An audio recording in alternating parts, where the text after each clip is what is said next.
Cha kwanza utajua tayari umedisconnect Mungu, umejitenga na Mungu na umetolewa motoni. Dalili ya kwanza, unapokosa hamu ya kulisikia neno la Mungu ama kulisoma. Hamu ya kulisikia na kulisoma neno la Mungu inapotea. Zaburi 119 mstari wa 103. Zaburi 119 mstari wa 103. Umepoteza hamu ya kulisoma neno la Mungu. Anasema mausia yako ni matamu sana kwangu, kupita asali kinywani mwangu. Huyu ni Daudi anaongea. Mausia yako ni matamu sana kwangu, kupita asali kinywani mwangu. Yani neno lako ni tamu sana kwangu. Neno la Mungu linapoanza kukosa utamu, ujue mtu wa Mungu, shetani amekuweka mbali na yeye. Shetani amekuweka karibu na wewe, amekuweka mbali na Mungu. Umetolewa motoni, na muda sio mrefu anakuvisha ile vazi. Unapoanza kuona kwamba hauna hamu ya neno la Mungu, haufurahii neno la Mungu, ujue tayari adui amekuwa. Namba 2, dalili nyingine ambayo lazima uwe macho nayo. Hivi ndivyo adui anavyoweka aibu juu ya watu. Cha kwanza, unapoanza kupoteza appetite ya kusoma neno. Kwa sababu dalili ya mtu mgonjwa, cha kwanza ni kukosa hamu ya chakula. Unapoanza kukosa hamu ya neno la Mungu, jua wewe ni mgonjwa wa kiroho, unahitaji matibabu.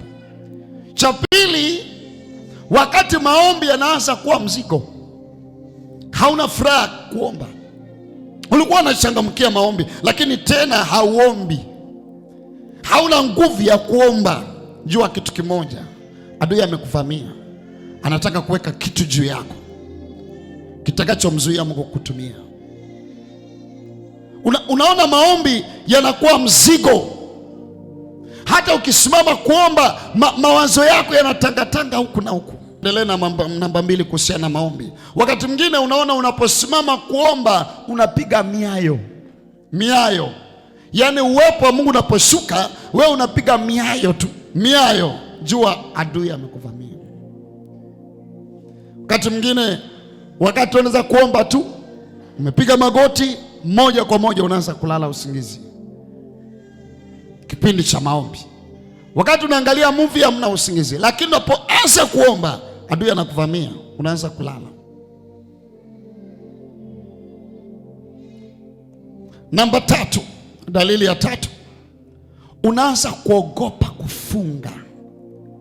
Unaogopa kufunga. Jua dalili, mtu wa Mungu, umeanguka, unahitaji kitu, shetani ataweka vazi la aibu juu yako. Unaogopa kufunga. Unaogopa kufunga. Yaani ukisikia tu kufunga, kuna kitu kinafanyika kinasema hapana. Kwa nini? Shetani anajua. Anajua nini? Anajua Isaya 58 mstari wa 6. Jua siri hii, mtu wa Mungu, leo.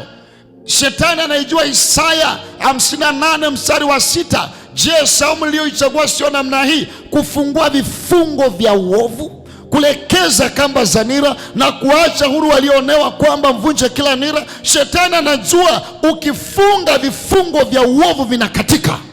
Anajua.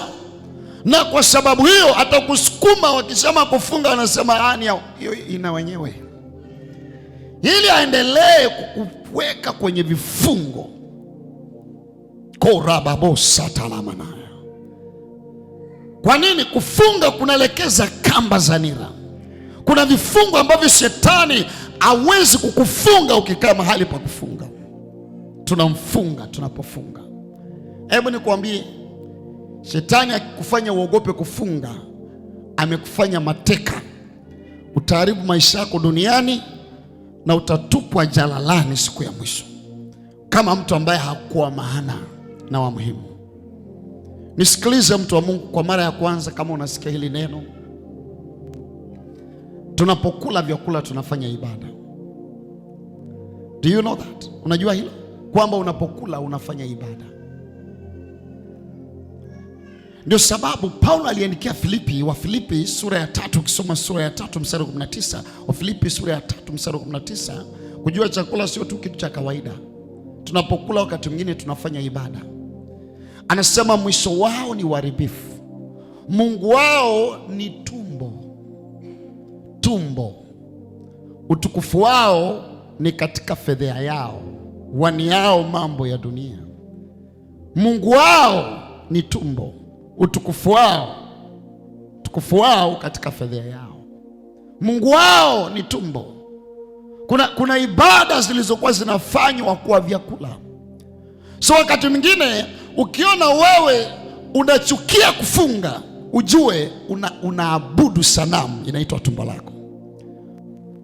Tukifika kwenye amri 10, wewe ujui kuna amri ya kwanza unaifunja. Umemchukua miungu wengine, na Mungu huyu sio wa kawaida, tumbo. Na mtu kama huyo kuna kitu hatakosa kuwa nacho, matatizo ya afya. Magonjwa mara nyingi ni matokeo. Wakati una hail tumbo, inakuwa God, itafika kipindi ambacho unauhitaji huo mwili kuliko chochote, utaanza kupata shida. Mwili sasa unaanza kukuendesha, ndio umekuwa ibada yako, umekuwa ukiabudu. Sasa mwili unafika mahali ambapo unauhitaji mwili kukusaidia. Mwili unasema no way, uliniweka kwenye nafasi ambayo si ya kwangu. Wakati mwingine tukifunga tunaharibu ibada za sanamu.